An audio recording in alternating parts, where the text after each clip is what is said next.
Oh, eccoci qua. Dopo il sospirato riposo settimanale, un buongiorno a tutti, ben alzati. Tantissimi so che mettete la sveglia per seguirmi, vi dico grazie per la vostra gentilezza, per la vostra cortesia, siete buoni, bravi e noi siamo pronti a dialogare con voi. Questa mattina abbiamo della bella gente, come sempre ovviamente, a partire dall'avvocato Alessio Morosini. Buongiorno. Buongiorno a lei professore, buongiorno agli ascoltatori. Tra l'altro Alessio porta sempre avanti il discorso del Veneto libero, insomma, no? Sì, il problema dell'indipendenza veneta, ovvero un progetto che non è contro l'Italia, questa è una premessa fondamentale, ma è un progetto nuovo che vede un cambiamento partendo dai territori che hanno una forte identità e che non è un progetto di chiusura ma di apertura all'Europa e al mondo. Non nascerà mai l'Europa se non partiremo dai popoli europei. Gli stati risorgimentali sono falliti, ai noi piaccia o non piaccia, è un punto di vista, però questa è una realtà di fatto e quindi partendo da un fattore negativo vediamo positivamente. Non è contro nessuno ma per il bene di tutti. Va bene. Buongiorno. Avvocato, facciamo in tempo a salvaguardare la nostra Italia, insegnando ai bambini l'etica, facendo ritornare il tempo. La signora mi ha suscitato un'emozione, ha fatto venire in mente quello che diceva mia mamma, diceva ricordati che le belle parole commuovono, ma è l'esempio che trascina. Bene. Ed è un po' la sintesi della saggezza delle persone semplici, no? Le parole commuovono ma l'esempio trascina. È possibile che in Italia non capiscano? E quindi è l'esempio che noi vogliamo dare per rispondere alla sua domanda ed è un esempio con innanzitutto una parola che è dimenticata, che è quella che poi dà credibilità alla nostra azione. È la parola coerenza. Io per esempio modestamente, ma non voglio parlare di me stamattina, voglio parlare di un pensiero, credo che anche la mia coerenza su certi progetti, su certe idee sia una cosa che dà un valore al mio progetto di oggi, quindi non è un'improvvisazione perché uno cerca spazi di potere, è la concretizzazione in un momento disperato di una positività che sa vedere nell'emergenza qualcosa che è una consolidazione, un consolidamento, chiedo scusa, di quella che è stata la sua visione nel tempo. Quindi la coerenza è una cosa importantissima, per esempio, che oggi è dimenticata. Oggi quello che appare è contrario a quello che in realtà uno così può desiderare per sé e per gli altri come la cosa migliore. Inseguiamo l'apparenza e dimentichiamo la coerenza, questo è una cosa. In politica cosa vuole? I politici hanno devastato tutto, hanno devastato anche la speranza. Però non bisogna disperare, ecco, in questa isola di Fetzer, si chiama così ho imparato, è l'isola tutto sommato che potremmo dire della speranza, dove c'è con la volontà e la coerenza si può ridare un futuro, quindi un progetto bisogna vederlo, bisogna sentirlo dentro e bisogna coerentemente interpretarlo. Allora posso versare quelli che io ho consumato e mi trattengo gli 85 euro di interesse di mora? Credo di no, credo perché non è stata mandata su indirizzo capito, sì. Nuovo. Sarebbe, grazie signore, ascolti. La saggezza e la semplicità del cittadino, no? Che vorrebbe applicare quello che è un criterio che è nel buon senso, ovvero la compensazione immediata tra il dare e l'avere tra i cittadini. Questo dovrebbe avvenire a tutti i livelli. Lei pensi, non è possibile, tanto per dare una risposta immediata evidentemente, che servirebbe... Se no tagliano la luce, insomma. Esattamente, servirebbe una disposizione normativa ad hoc. Ma questo è un dramma che nel piccolo come nel grande, io conosco imprenditori che vanno creditori nei confronti dello Stato di decine di milioni di euro di IVA e quelle risorse che potrebbero evidentemente entrare subito nella loro disponibilità ma che lo Stato non gli mette a disposizione come per legge sarebbe previsto, li obbligano ad andare a attingere a un credito bancario che sappiamo oggi è giugulatorio, è comunque impossibile o in ogni caso strozza quella capacità di crescita dell'impresa di utilizzare i propri mezzi, questo è l'assurdo. Quindi la compensazione, quanto semplice sarebbe, io pensi ancora 20 anni fa, 24 anni fa, nel mio viaggio in America di studio abbiamo incontrato dei colleghi americani e si parlava proprio di problematiche di questo tipo. Una compensazione negli Stati Uniti tra cittadino e fisco avviene nell'arco di una settimana. Se è 15 giorni è già uno scandalo, va sulla stampa, dice c'è stato un ritardo di 7 giorni nella compensazione. Da noi ci sono anni di attesa, cioè non c'è più lo Stato. Ahimè, questa storia, no? Cioè io devo giudicare il ministro o devo giudicare l'atleta, avvocato? Ma credo che qui non ci sia alcun dubbio, è un uomo che si presta alla politica, una persona che si presta alla politica, una donna che si presta alla politica e diventa immediatamente una persona pubblica e quindi come tale deve accettare che siano posti i riflettori, l'attenzione sulla sua realtà personale. Lei deve pensare che in Germania, ma per non dire in Gran Bretagna o in America, 3 stati dove vi è un senso dell'etica di cui si parlava prima molto spiccato, un ministro è saltato per aver copiato una parte della tesi, elaborandola, o che non ha pagato i contributi alla badante, non alla badante, alla COLF, la collaboratrice familiare, per qualche periodo. Questo fatto qua, vero o non vero, cioè nel senso di giustificabile o non giustificabile, anche se fosse una mera negligenza del proprio consulente, è la questione etica, deve dimettersi immediatamente, non c'è alcun dubbio. Avevo fatto... Lei paga anche per gli errori dei propri collaboratori. Certo. Questo è il punto. Io non... Poi mi consente, è una questione anche di buon gusto, presentarsi in conferenza stampa, non a casa sua, ma nella sede dove tiene le conferenze stampa il Consiglio dei Ministri con avvocato, siamo già a un livello di degrado che è inqualificabile. Certo. Cioè io credo che voi siate ormai in grado di decidere della vostra vita, decidere del vostro domani. Non certamente come stanno facendo in Sicilia, addirittura c'è stato un calo ulteriore del 16-20% di gente che non è andata a votare. Ecco, questo è un aspetto importante, professore. Vede, perché la gente sia legittimata a protestare, dà ragione di protestare, bisogna che partecipi. La prima regola della democrazia e quindi del vivere insieme, del patto sociale vorrei dire, è la partecipazione. Io condanno il non voto. Questo è un aspetto... Lo condanno. Io mi dispiace a voi siciliani, sapete vi voglio bene, ma il fatto che non siete andati a votare, non venite poi a telefonare qua a lamentarvi, perché io vi mando a quel paese, chiaro e tondo, vi mando a quel paese. Perché uno ha diritto di lamentarsi quando dice io ho partecipato, ho votato, però sono rimasto deluso. Cioè non c'è più lavoro. È una realtà di fatto questa, però si è ammazzata l'impresa, si è ammazzato il mondo del lavoro in generale, perché facevo prima un accenno, per esempio, partendo dall'istituto della compensazione, che sembra una cosa tra le più banali al mondo, di buon senso, che servirebbe già per esempio a creare meno squilibri. Poi in questo caso abbiamo in Italia una tassazione veramente giugulatoria, esagerata, incostituzionale, perché questo è il punto.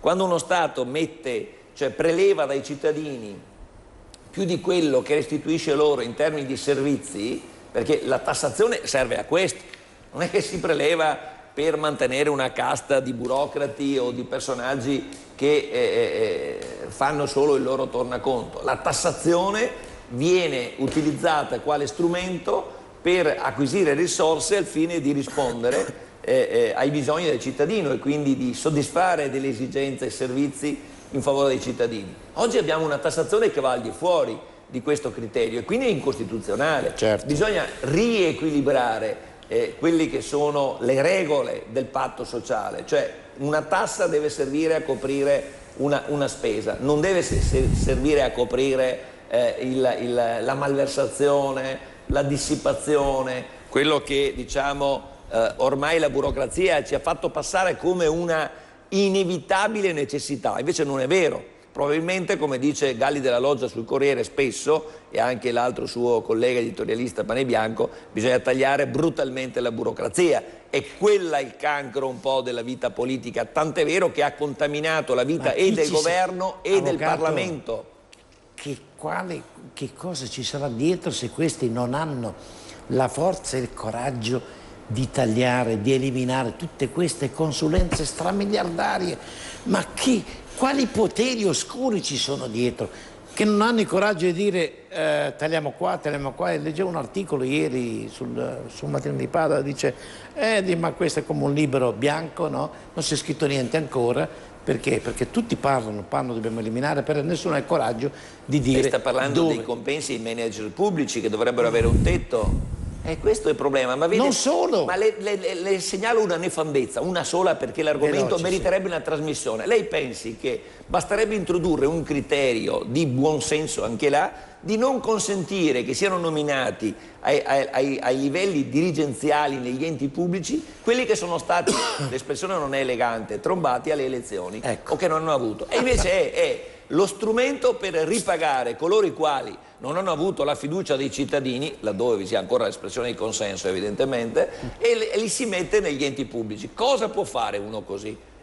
Dovrebbe avere un valore, ma tutti quelli di centrodestra che hanno proclamato... Lo so, per aiutare, che è bello interloquire con un giovane così motivato, però quello che ha detto, se noi facciamo attenzione, lo dice anche il centro-sinistra. Ecco perché io accennavo all'inizio che queste categorie di centrodestra e centro-sinistra non esistono più. E che un giovane mi dica io sono di centrodestra, io lo capisco anche, però non c'è una visione profonda. Ormai sono categorie superate. Mettiamo l'uomo al centro, mettetevi voi al centro come giovani, mettetevi con un progetto che rompa gli schemi. Se quando tu ti vai a incasellare, scusa, lo faccio per provocarti perché sei molto simpatico, ti vai a incasellare in centro-sinistra e usi centrodestra e usi le stesse parole del centro-sinistra, come può uno che è in televisione ascoltarti e capire che tu sei diverso? Usa e lancia progetti, idee, cose nuove, che allora quelle sono dirompenti, quelle sono veramente pervasive in senso positivo della realtà. Come hanno fatto i signori? Con 8 miliardi, pensate, si elimina pure l'IMU. L'analisi, se lo Stato costasse in proporzione come quello tedesco, si risparmierebbero 45 miliardi l'anno. Ragazzi, grazie avvocato per aver trovato questa sì che è una notizia. Di Sergio Rizzo, un autore importante del Corriere. Ma per ridurre le tasse i soldi non si trovano mai. Pensa un po'. Un film già visto, le solite storie, i soliti discorsi. Quindi Matteo Marino, tu che sei giovane, devi insegnare a questi che hanno nessuno fesso. Bisogna insegnargli il coraggio forse di fare i giusti tagli. No, ma lei non ha letto, professore, con la giusta enfasi. Basta tagliare l'1%, se mi consente, della spesa pubblica. Cosa ho detto? Per recuperare gli 8 miliardi. Ma l'1% vuol dire nulla. E la spesa pubblica, se lei guarda, è aumentata da 600 miliardi che era nel 2001 a 798, quindi è aumentata in modo esagerato, ed è spesa corrente, non è spesa in conto investimenti, in conto capitale, cioè spesa che serve soltanto a pagare gli stipendi o i compensi o le prebende di soggetti che sono diciamo in consonanza operativa con la burocrazia, che sono funzionali solo a loro stessi medesimi, non a quelli che sono gli interessi dei cittadini. Ed è il discorso che facevamo prima, che adesso devono fare un comitato per stabilire se tagliare o no il tetto dei compensi ai manager pubblici. E qui stanno ancora facendo l'accordo politico per trovare un compromesso, non più di 3 mandati. Il PDL, a proposito, visto che è un giovane che lo saprà, il PDL è in favore per esempio della nomina negli enti pubblici dei trombati in sede politica. Allora dicano con coraggio, visto che lui crede ancora alle categorie di destra e sinistra, che poi alla fine trovano l'accordo come l'hanno trovato sul Porcellum, la famosa legge che ha portato a questo disastro. È stata l'accordo tra Berlusconi e Veltroni all'epoca, perché andava bene ad entrambi. Cioè questo è il punto, ecco. Non bisogna più andare per categorie, perché ormai le categorie politiche si sono unite. Il governo Letta è la sintesi finale, clamorosa, vergognosa di questo connubio. Se si andava a votare già nel 2011, quando c'era la crisi, invece di votare, di mettere, e questo è un errore gravissimo, un vulnus alla democrazia che è rimproverabile al capo dello Stato, che non ha portato la gente al voto subito dopo la caduta del governo Berlusconi nel novembre 2011. Si doveva andare a votare immediatamente, invece abbiamo avuto un governo tecnico sostenuto da centrodestra e centrosinistra. Adesso abbiamo un governo politico sostenuto da centrodestra e da centrosinistra. E non è cambiato nulla, questo è il punto. Ecco perché ci vuole l'indipendenza, direttore. E noi che siamo buoni, siamo pietosi, no? Li abbiamo accolti tutti per essere pestati, calpestati e prima o poi sbattuti anche fuori. Così andrà a finire. Ecco perché ci vuole l'indipendenza veneta. Ti No, piace? ma lei ormai se ne è convinto perché è un dato di fatto. È vero. Ma vede, il problema non è scherzare su questo argomento. Ma ho fatto una battuta. No, lei fa la battuta, io lo so con che spirito lo fa e quindi in questo senso la colgo perfettamente. Non vorrei che ci fosse l'equivoco del telespettatore. Perché vede, l'indipendenza purtroppo è un concetto difficile da spiegare, ma è un concetto positivo perché non è contro nessuno, questa è la cosa che vorrei dire, ed è al di là di quelli che possono apparire anche i limiti costituzionali che una mala informazione continua a dispensare, dicendo per esempio che c'è l'unità e indivisibilità della Repubblica e tante altre cose di questo tipo. In realtà noi dobbiamo prendere atto che le realtà degli stati risorgimentali sono ormai asfissiate nei loro meccanismi, sono superate. Benissimo. Bisogna quindi che noi puntiamo all'Europa e l'Europa nasce soltanto se ci sono piccole realtà efficienti, organizzate, dinamiche, democratiche che fanno nascere l'Europa veramente dei popoli. Oggi non siamo messi così. Dico a tutti i sindaci d'Italia, se non vi svegliate, se non fate di testa vostra, fregandone anche dello Stato, ma qualcuno dirà, ma che dice quello là? Pensate, sono rimasti in casa un'ora, portato via soldi, gioielli, per oltre... Ma al di là di quello che... Non è tanto quello che prendono, che portano via, ma è il modo, cioè questi sono ospiti qua in Italia, ospiti.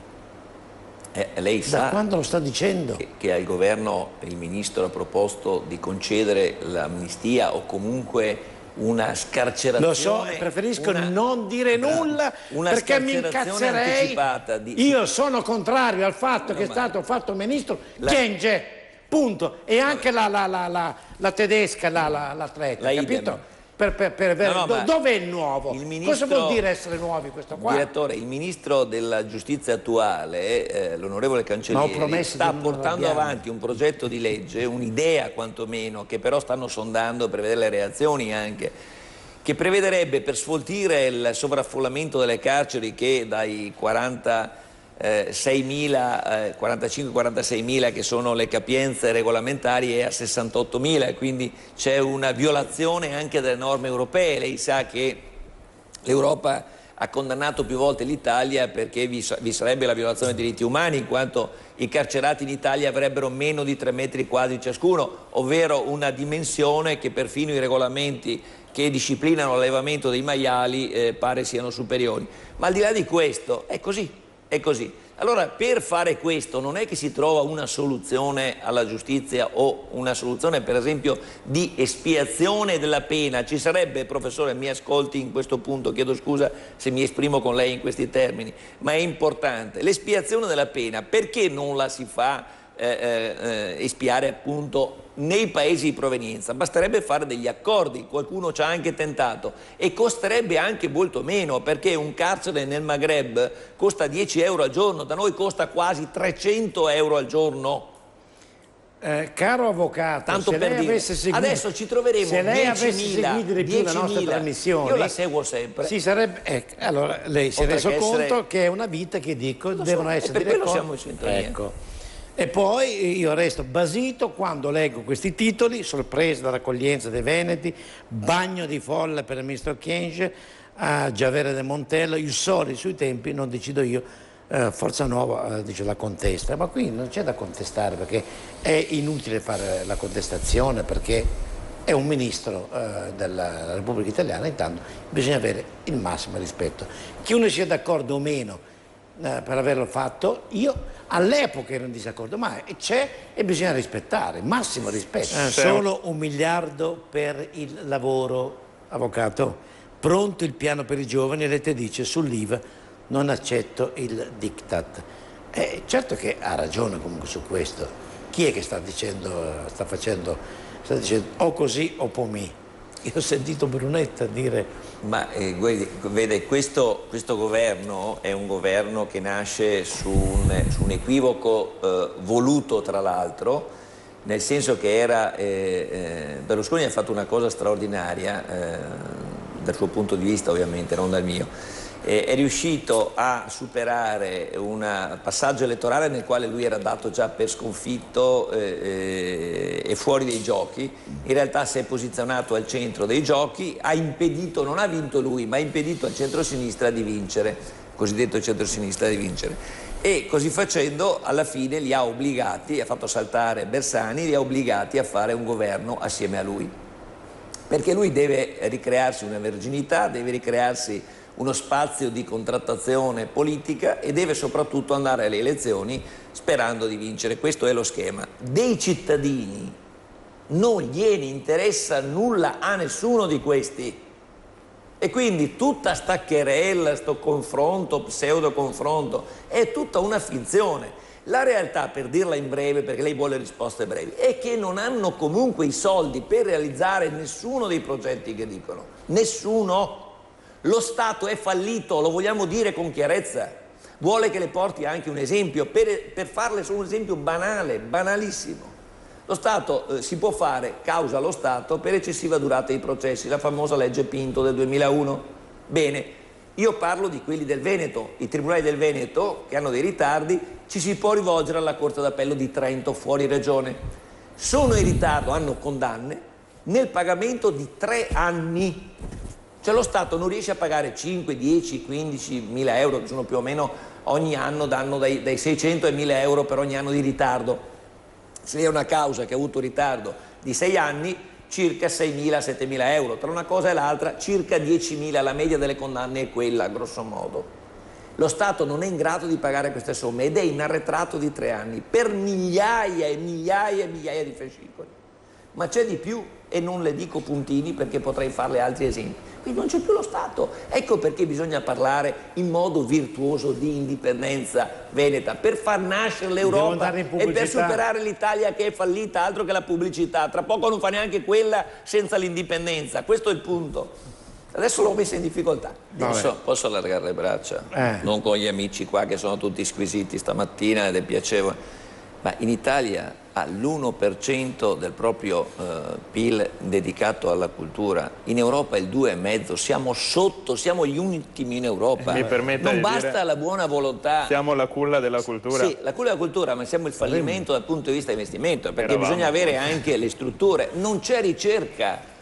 L'università non fa più ricerca. Come si può parlare di cultura se non c'è ricerca, se non c'è investimento, se non ci sono strumenti? Un mio amico che è docente universitario mi raccontava che insegna storia moderna in una università italiana. Gli hanno dato come spese per fare attività, diciamo, 250 euro. Ma vi rendete conto? Con 250 euro non organizzi un convegno, non fai nulla. Sono cose ridicole, cioè non si può pensare di fare cultura, di avere relazioni con l'estero, di creare un'osmosi anche di relazioni. Ecco perché l'indipendenza, capisce? Bisogna cambiare lo schema. Capito? È il fallimento della democrazia rappresentativa in qualche modo, perché è diventata una reiterazione della carica. Tant'è vero che in questo periodo si prospetta un ritorno per quanto possibile, il più possibile, alla democrazia diretta. E invece nell'intermezzo c'è stata la cosiddetta democrazia liquida, che è quella che sta sperimentando Grillo, ma con poco successo, che è quella, diciamo, in via informatica, che per la verità consente a molti di diventare protagonisti, ma senza assumere responsabilità dirette, una forma molto confusa anche di espressione di una propria scelta. Quindi io preferirei per quanto possibile la democrazia diretta. Pensi la Svizzera, per esempio, che ne fa un uso estremamente intelligente, pratico.